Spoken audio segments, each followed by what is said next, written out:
Hey everyone, here I am on the set of the Inspirational 30.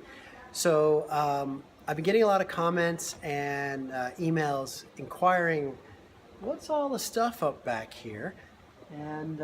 So I thought, well, what a better time to take you behind the scenes and kind of show you what I got going on, specifically what's with all these blocks and letters, which I'll get into in a second. My main thing here is I really wanted to be true to myself. I've been fortunate enough to have a kind of a big journey, I'm very tied to things in my childhood and things that have inspired me along the way. Hence, Inspirational 30. And so I've got little knickknacks, I got action figures, books, CDs, you name it. Um, I got well, we'll start with the oldest stuff. Is I got some action figures from Star Trek from 1973 because I am a huge Trekkie, and Captain Kirk, which one of my posts you should check out when I met William Shatner. It's pretty funny story. Got some of those up there. I got a big mug with Roger Staubach from the Dallas Cowboys. Huge Dallas Cowboy fan. A bunch of books. So books have been a huge inspiration. A lot of athletic books, but inspirational nonetheless. I just happen to relate to a lot of struggles that athletes go through on and off the playing field, whatever field that may be. The great Paulo Ono, Zero Regrets, amazing books. Clara Hughes, amazing. I love her vulnerability and her message.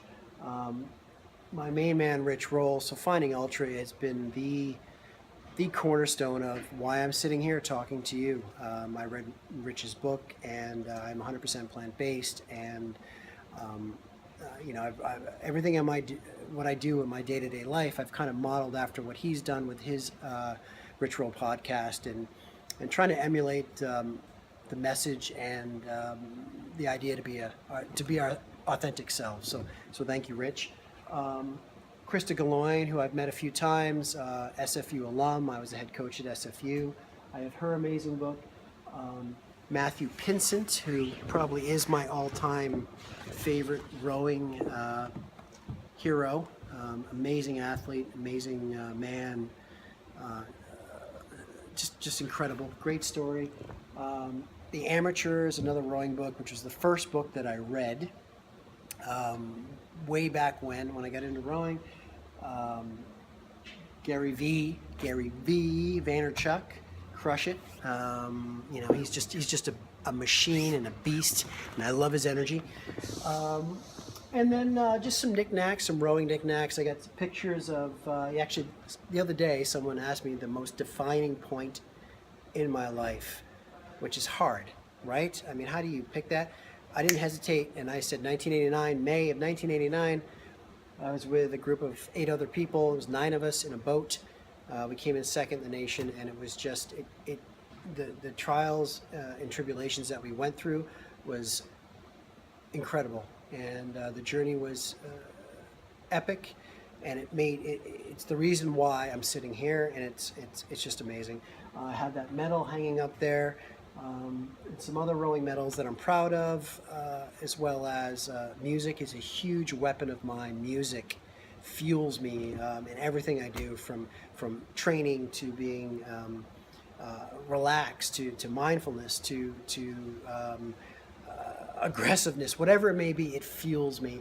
I have some CDs up there. Queensryche has been a huge influence to me over the years. Yes, I'm dating myself, but Dream Theater, love their music, and a huge Type O Negative fan. Kind of different music, but just something about music. I love all types of music, and I just kind of rotate things that are important to me. Oh, and I have my Space 1999 record, LP record, from when I was a kid in the mid-'70s. I grew up in the 70s. Come on, as a kid, Star Wars, Star Trek, Space 1999, Buck Rogers, Battlestar Galactica, right? But the main thing are these blocks, and everybody asks me, what are these blocks? What's up with the letters? They try to pronounce it, NFMFSG. And so it's kind of a running joke here in the studio. But they are my building blocks. And so,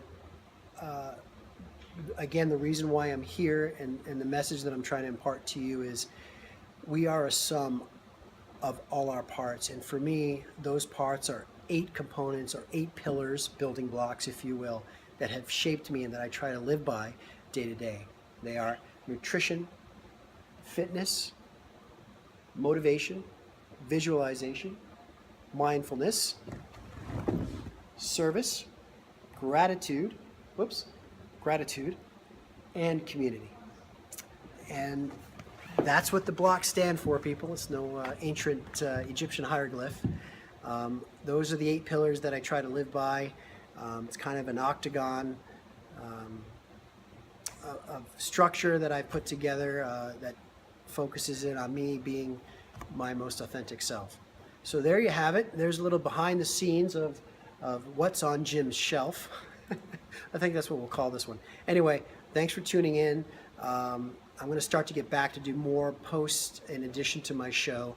I want to start getting into each one of those 8 components and talk about them specifically and maybe offer you some insight and advice and love for you to check it out and share with your friends. Stay tuned and stay inspired.